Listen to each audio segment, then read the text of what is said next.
Hello दोस्तों, good evening. आज के इस मैराथन टेस्ट सीरीज इस थर्ड टेस्ट को लेकर भारतीय इतिहास को लेकर हाजिर हैं अपन।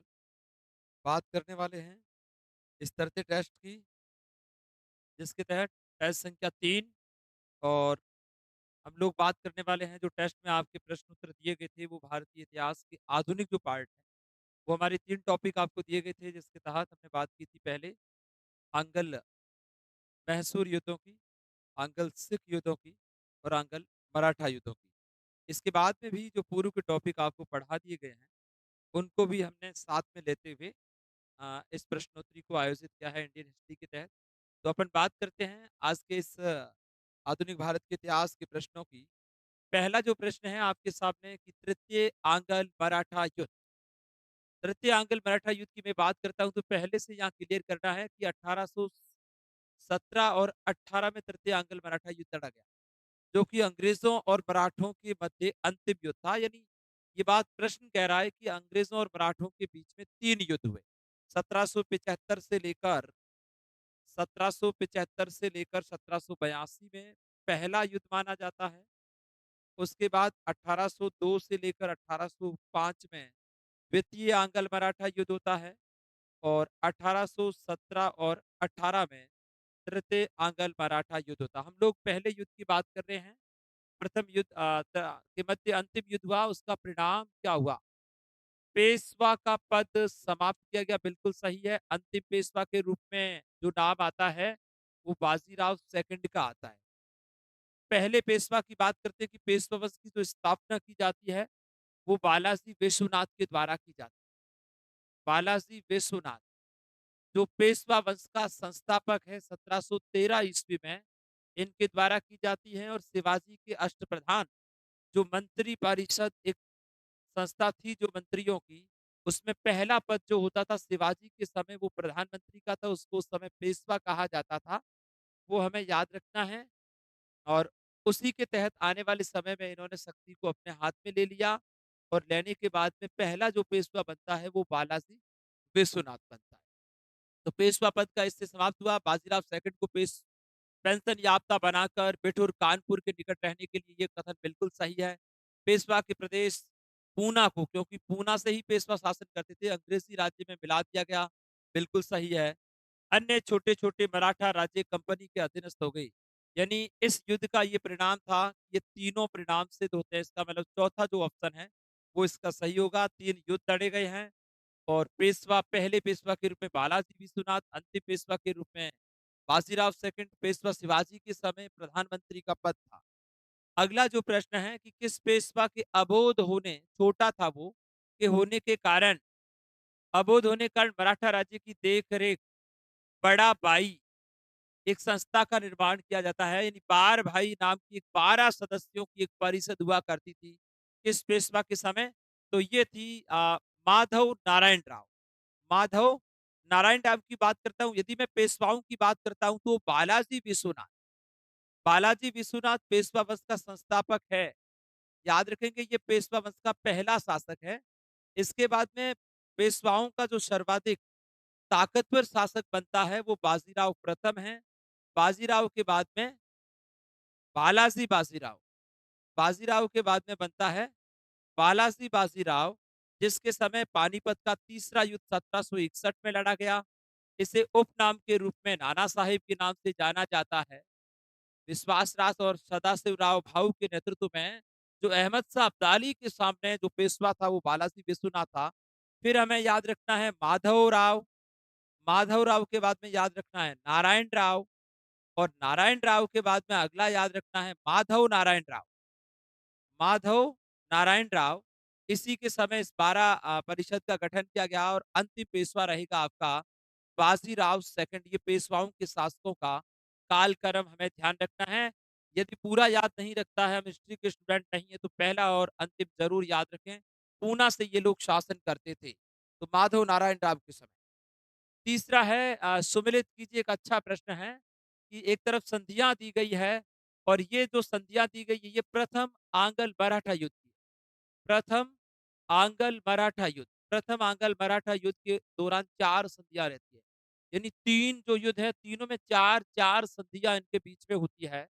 तो पहला जो आंग्ल-मराठा युद्ध लड़ा जाता है 1775 से लेकर 82 के बीच में लड़ा जाता है। अंग्रेज़ों की तरफ से इस युद्ध में हम लोग बात करेंगे गवर्नर जनरल वॉरेन हेस्टिंग्स है और मराठों की तरफ से हमें ये याद रखना है कि यहाँ पे माधव नारायण राव के रूप में वो योगदान उनका पहले में रहेगा। सूरत की संधि की जाती है तो हमें याद रखना 1776 में, पुरंदर की संधि की जाती 1775 में, बड़गांव की संधि जो अपमानजनक संधि 1779 में, सालबाई की संधि से ये युद्ध खत्म होता है 1782 में। तो हमें इनका कई बार कालक्रम भी पूछा जाता है तो 75 में याद रखेंगे हम लोग सॉरी सूरत की संधि है जो 1775 में रहेगी, पुरंदर की संधि 1776 में रहेगी। तो और उसके बाद में बड़गांव की रहेगी 79 और सालबाई की रहेगी 82। जैसा लिखा गया वैसा है। माफ कीजिएगा कि पुरंदर की संधियाँ 2 होती है। एक पुरंदर की संधि होती है 1665 में, एक पुरंदर की संधि जो होती है 1600।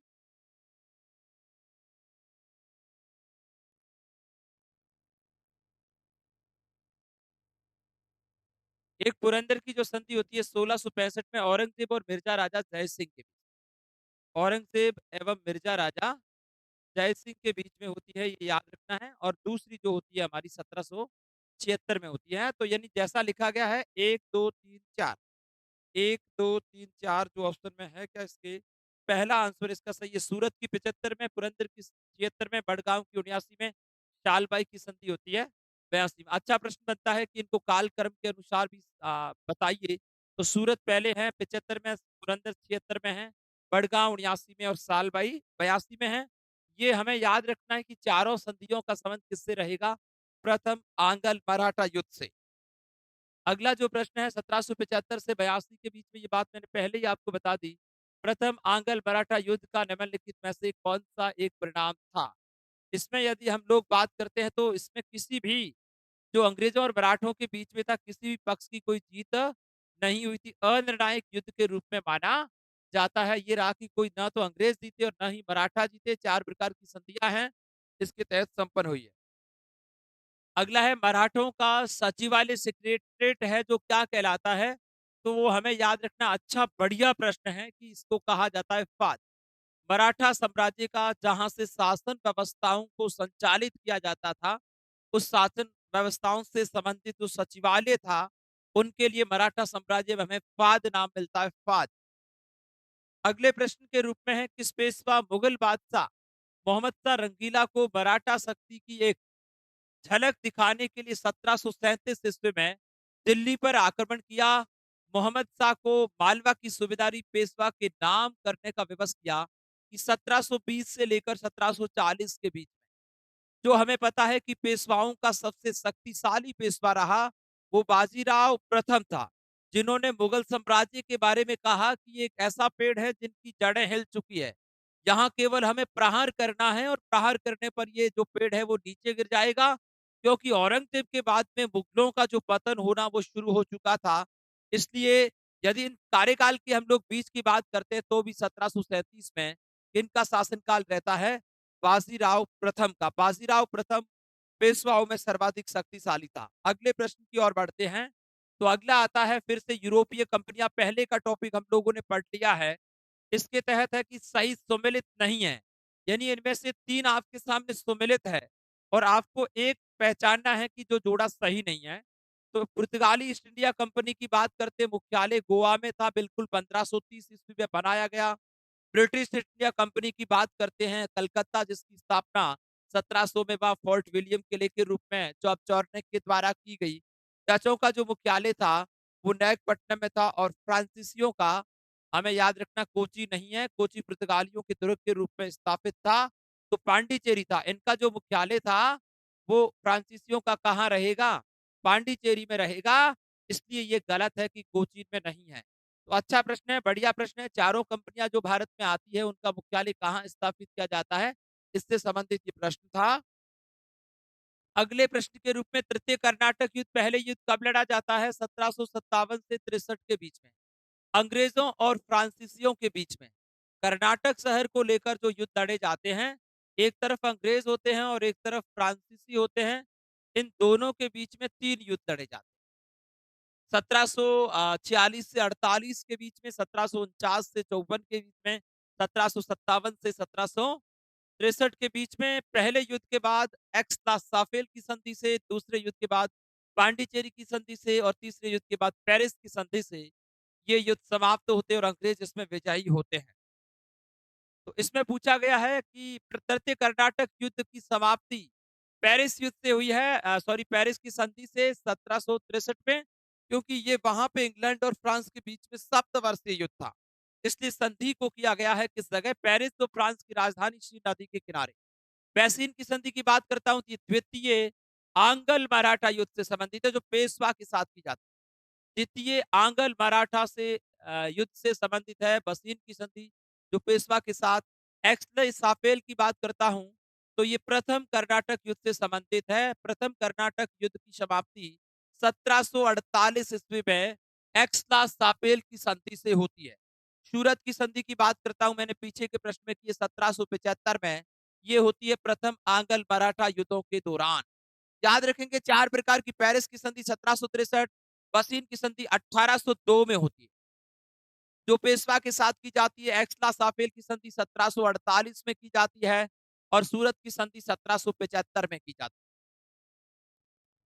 अगला प्रश्न, भारत में पुर्तगाली साम्राज्य का वास्तविक संस्थापक किसे माना जाता है? रिपीट प्रश्न है। अल्फांसो डी अल्बुकर्क को भारत में फ्रांसीसियों का संस्थापक माना जाता है। पुर्तगालियों की कंपनी का संस्थापक माना जाता है। यूरोपीय कंपनियों का भारत आने का सही क्रम क्या है? पहले से बता चुके हैं कि सबसे पहले हमारे यहाँ पे पुर्तगाली आएंगे, पुर्तगालियों के बाद दूसरे नंबर पे डच रहेंगे, तीसरे नंबर पे अंग्रेज रहते हैं और चौथे नंबर पे फ्रांसीसी रहते हैं। जहां जैसा ये लिखा गया है, कंपनी की स्थापना को लेकर मैंने बताया इनकी 1602 में, इनकी 1600 में, लेकिन डच भारत में व्यापार करने के लिए पहले आते हैं। इनकी कंपनी 1605 में स्थापित होती है और अंग्रेज अपनी पहली व्यापारिक कोठी के रूप में 1608 ईस्वी में सूरत में जहांगीर के समय कैप्टन हॉकिंस के नेतृत्व में एक दल आता है, जिनके द्वारा खोलने की अनुमति दी जाती है। इसलिए इनको डचों को ऊपर लिया गया है। तो पुर्तगाली यानी पहले हम 3 नंबर करेंगे, 3 के बाद में डच 1 करेंगे, 1 के बाद 2 करेंगे और 2 के बाद 4 करेंगे। ये जहाँ 3 1 2 4, 3 1 2 4, यानी इसका 3 नंबर सही है, सी इसका सही आंसर है। पुर्तगालियों की दूसरी व्यापारी कोठी, पुर्तगालियों की पहली व्यापारी कोठी 1503 में हमें याद रखना है, कोचीन जो जगह केरल में है वहां पे खोली गई थी। पहला दुर्ग भी वहां पे था। दूसरी कोठी के रूप में कैनानूर शब्द याद रखना है, जहां से इनकी द्वितीय व्यापारी कोठी को प्रारंभ किया जाता है पुर्तगालियों के द्वारा। और भारत में पुर्तगाली साम्राज्य का संस्थापक वास्को डी गामा को माना जाता है, जो 1498 ईस्वी में पुर्तगाल से आने वाला पहला व्यापारी के रूप में व्यक्ति था। इसके बाद में फिर से सम्मिलित, बढ़िया प्रश्न है कि सम्मिलित करने के तहत हम लोग बात करते हैं प्रथम आंग्ल मैसूर युद्ध के समय अंग्रेजों का जो सेनापति था, ये अंग्रेजों के सेनापति है। आंग्ल मैसूर युद्ध में कर्नल जनरल स्मिथ रहेगा। द्वितीय के समय हमें 1780 का जो वर्ष याद है, जनरल आयरकुट रहेगा।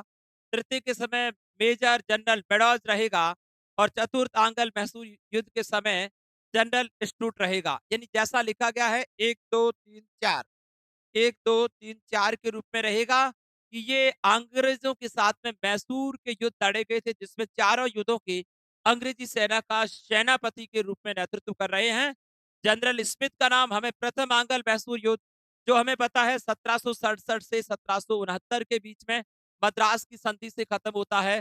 द्वितीय युद्ध 1780 से 1784 के बीच में, तृतीय युद्ध 1790 से 1792 के बीच में और चौथा युद्ध 1799। पहले युद्ध की समाप्ति मद्रास की संधि से, दूसरे युद्ध की समाप्ति बैंगलोर की संधि से, तीसरे युद्ध की समाप्ति श्रीरंगपट्टनम की संधि से और चौथे युद्ध की समाप्ति लॉर्ड वेलेस्ली के द्वारा चलाई गई सहायक संधि के तहत इस मैसूर राज्य को जीत लिया जाता है। तो इसका 1 नंबर सही है। इसके बाद में द्वितीय आंग्ल मैसूर युद्ध जो अभी मैंने बात की 1780 से 1784 के बीच में होता है। टीपू सुल्तान की मृत्यु इस युद्ध के बीच में 1782 में, हैदर अली की मृत्यु होती है और टीपू सुल्तान वहां से अपना राज्याभिषेक करता है। हैदर अली की मृत्यु होती है यहां से। तो याद रखेंगे भारत का गवर्नर जनरल कौन था? हम लोग बात करते हैं 1772 से 84 के बीच में गवर्नर जनरल जो बंगाल का रहेगा, भारत का नहीं है, वो आपका वॉरेन हेस्टिंग्स रहेगा। कि द्वितीय आंग्ल मैसूर युद्ध के समय बंगाल का गवर्नर कौन था? वॉरेन हेस्टिंग्स का नाम याद रखना है। रेगुलेटिंग एक्ट भी इनके समय 1773 ईस्वी में पारित किया जाता है। कौन सा कथन गलत है? यानी 3 कथन सही है और 1 कथन हमें ये पहचान करनी है। ऐसे प्रश्न को पढ़ते वक्त ध्यान रखना है कि पूछा क्या गया है, कि उनको हमें ओवर कॉन्फिडेंस में जल्दबाजी नहीं करनी है। जैसा पूछा जाता है उसके अकॉर्डिंग धैर्य रखते हुए पढ़िएगा कि 1612 ईस्वी में सूरत की व्यापारी कोठी का कार्य प्रारंभ क्या गलत हो गया? पहला ही हमारा कि 1611 ईस्वी में मछलीपट्टनम में और 1613 ईस्वी से ही सूरत की कोठी का कार्य प्रारंभ किया जाता है, लेकिन 1608 में उसकी एक बार स्वीकृति ले ली थी, लेकिन बाद में पुर्तगालियों के डर के कारण जहांगीर ने उसको कैंसिल कर दिया। भारत में अंग्रेजों की प्रथम व्यापारी कोठी मछलीपट्टनम वैधानिक की बात करते हैं, बिल्कुल सही लिखा हुआ है कि कानूनी तरीके से, लीगली तरीके से देखा जाता है तो 1611 में मछलीपट्टनम ही अंग्रेजों के द्वारा भारत में स्थापित की गई प्रथम फैक्ट्री मानी जाती है। लेकिन अनुमति की हम लोग बात करते हैं सिंपली तरीके से तो सूरत में 1608 में ली, लेकिन उसको कैंसिल कर दिया। अंग्रेजों की प्रथम व्यापारी कोठी सूरत बिल्कुल सही होगा, क्योंकि यहाँ पे लीगली तरीका लिखा हुआ है।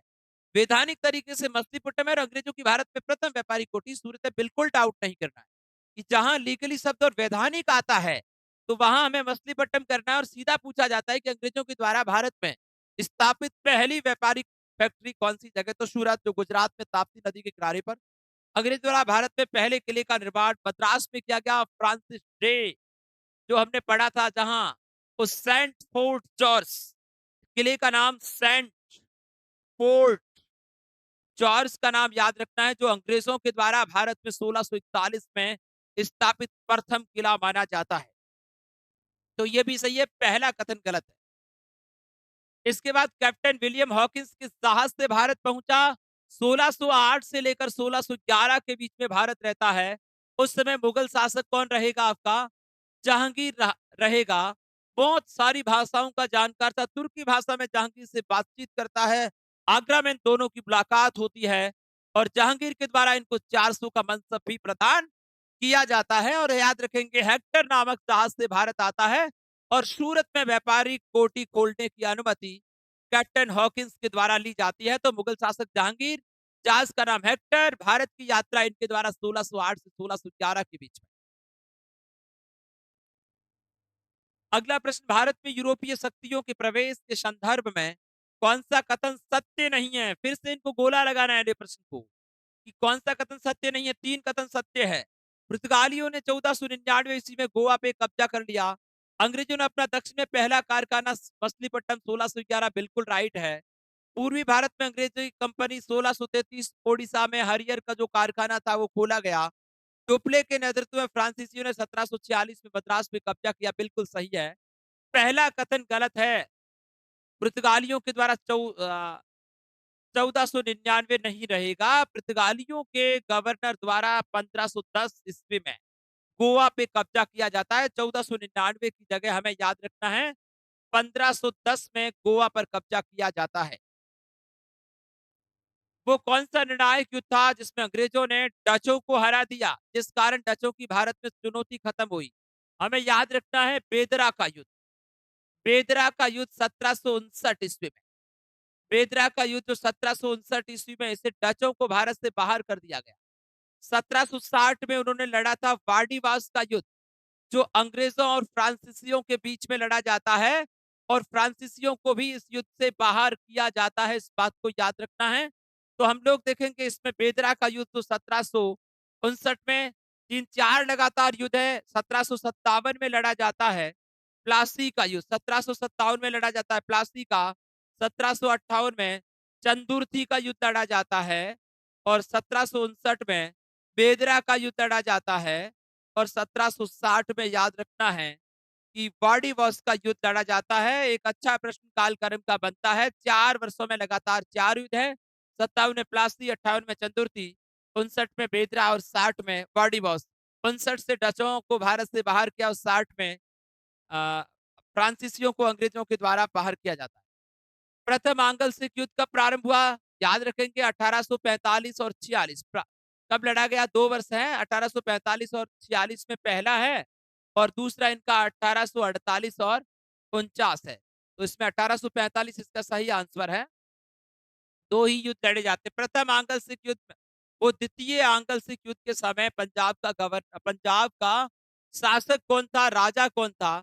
रणजीत सिंह की मृत्यु 1839 में हुई। जो पंजाब का शासक था रणजीत सिंह, जिनकी मृत्यु 1839 के बाद इनके उत्तराधिकारी बनते हैं, याद रखेंगे, खड़क सिंह, नैनिहाल सिंह, खड़क सिंह के बाद नैनिहाल सिंह, नैनिहाल सिंह के बाद में बनता है शेर सिंह और शेर सिंह के बाद में बनता है दिलीप सिंह। ये दोनों जो युद्ध लड़े जाते हैं, जो पंजाब के राजा रहेंगे कौन? दिलीप सिंह की जो शासक है उनके द्वारा राजगद्दी जो संभाली जाती है, लेकिन छोटा था। इनकी माँ इनकी संरक्षिका थी रानी जिंदा या रानी झिंडन कहते हैं, जो इनकी संरक्षिका के रूप में, इनकी माता के रूप में ये शासन की भूमिका निभा रही थी। तो यहाँ पे हम लोग देखेंगे दिलीप सिंह का ऑप्शन सही है कि ये दोनों सिखों युद्धों के समय, पहला 1845 और 46 में है, दूसरा 1848 और 49 में है। दोनों युद्धों को इनके द्वारा जीत लिया जाता है। चतुर्थ आंगल मैसूर युद्ध कब हुआ और गवर्नर जनरल कौन था? 1799 ईस्वी में लॉर्ड वेलेस्ली, 1799 ईस्वी में लॉर्ड वेलेस्ली, इन्हीं के द्वारा 1798 ईस्वी में सहायक संधि की शुरुआत की जाती है। भारत में हम लोग वैसे डुप्ले हैं, लेकिन व्यवस्थित रूप से सहायक संधि का जन्मदाता जो माना जाता है वो लॉर्ड वेलेस्ली रहेगा। लॉर्ड वेलेस्ली के द्वारा 1798 ईस्वी में हैदराबाद के निजाम के साथ पहली बार या पहला राज्य था जिनके साथ में संधि की जाती है, सहायक संधि। अगले प्रश्न के रूप में ब्रिटिश के साथ वसीन की संधि मैंने पहले से बता दिया। निम्नलिखित में से किस पेशवा ने की? तो 3 युद्ध लड़े गए हैं और तीनों युद्धों में पेशवा की बात करते हैं तो पहले युद्ध में माधव नारायण राव है, जो 1775 से 1782, दूसरा 1802 से 5 के बीच में, तीसरा 1817 और 18। अंतिम दोनों युद्धों में बाजीराव सेकंड रहेंगे पेशवा। तो इसमें हमें दिख रहा है बाजीराव सेकंड जो अंतिम पेशवा थे, जो वसीन की संधि इनके साथ में 1802 में अंग्रेजों के द्वारा की जाती है। किस मुगल बादशाह ने 6 फरवरी 1613 को एक फरमान जारी कर अंग्रेजों को सूरत में एक व्यापारिक कोठी खोलने की अनुमति दी? 8 में हैकिंस, कैप्टन हॉकिंस अनुमति लेके जाता है, पुर्तगालियों के दबाव के कारण उसको कैंसिल किया जाता है। पुनः जो उनको अनुमति दी जाती है वो 1613 में। हम लोग बात करते हैं 1605 से 1627 तक जो मुगल बादशाह रहता है वो रहेगा आपका जहांगीर रहेगा। तो ये 13 की बात है, तो इसमें जहांगीर का ऑप्शन है वो सही होगा। गौडेहू की संधि या पांडिचेरी की संधि 1754, मैंने आपको पहले बता दिया, 3 संधियां, 3 कर्नाटक युद्ध। पहले में एक्स ने सापेल 1748, दूसरे में पांडिचेरी की संधि 1754 और तीसरे में पेरिस की संधि 1763। तो ये द्वितीय कर्नाटक युद्ध, इनकी अवधि है जो 1749 से 1754 रहती है। दोनों तरफ त्रिकुट बन जाता है। हैदराबाद और कर्नाटक के जो शासक हैं उनके साथ में, दो शासक के साथ में अंग्रेज और फ्रांसीसी रहते हैं, तो ये युद्ध लड़ा जाता है। फिर से आता है, सुमिलित कीजिए कि ये मराठाओं की 5 शाखाएं रहती है। बहुत बार मैं क्लास में भी ये बात बताता हूं कि बड़ोदरा के गायकवाड़, इंदौर के होलकर, नागपुर के भोंसले और ग्वालियर के सिंधिया। पांचवा इसमें दिया नहीं है, लेकिन मैं बता देता हूं आपको, पूना, और पूना से रहेंगे कौन? पेशवा। ये मराठाओं की 5 शाखा है, तो हमें अच्छे से अच्छा बढ़िया प्रश्न है।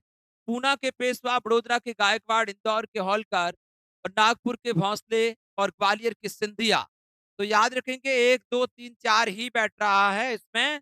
तो पहला आंसर इसका सही है, ये मराठाओं की 5 शाखाओं के रूप में स्थापित रहेगा। अंतिम प्रश्न, 17 मई 1498 को वास्को डी गामा जो पुर्तगाली यात्री भारत की 3 बार यात्रा करता है, लेकिन पहली बार कालीकट में उतरा, तो किसने स्वागत किया? कालीकट कोझिकोड जो केरल की जगह है, गरम मसाले के व्यापार को लेके आता है, वहां के राजा जमोरिन ने इसका स्वागत किया था। ये भारत की 3 बार इसके द्वारा यात्रा की और अंत में 1524 में वास्को डी गामा की मृत्यु भी भारत में होती है। तो इसका आंसर रहेगा ए। इस तरह से हमारे आज के इस तृतीय टेस्ट की जो मॉडर्न हिस्ट्री है उसकी टेस्ट सीरीज खत्म होती है। मैं उम्मीद करता हूं कि आपको अच्छा लगा होगा। बहुत सारे तथ्य मैंने आपके सामने रखे हैं। इन तथ्यों को इस तरह से एक-दूसरे से कनेक्ट कीजिए ताकि हिस्ट्री का ये आपकी याद करने का तरीका और मज़बूत होगा। मैं उम्मीद करता हूँ कि आप लोग अपने जगह, अपने घर पे या जहाँ भी इस वीडियो को देख रहे हैं खुश होंगे, खुशहाल होंगे और अपने सपनों को पूरा करने के लिए हमेशा दिन-रात डेडिकेशन, स्पिरिट और पैशन के साथ हमेशा मैदान में जमे रहिएगा। उम्मीद करता हूँ कि माँ सरस्वती आपके ऋण को कभी भी भुलाएगी नहीं और जल्द ही हमारे सामने एक बड़े रिज़ल्ट के रूप में देखने को मिलेगा। फिर से शुभ रात्रि, शुभ संध्या। Thank you so much.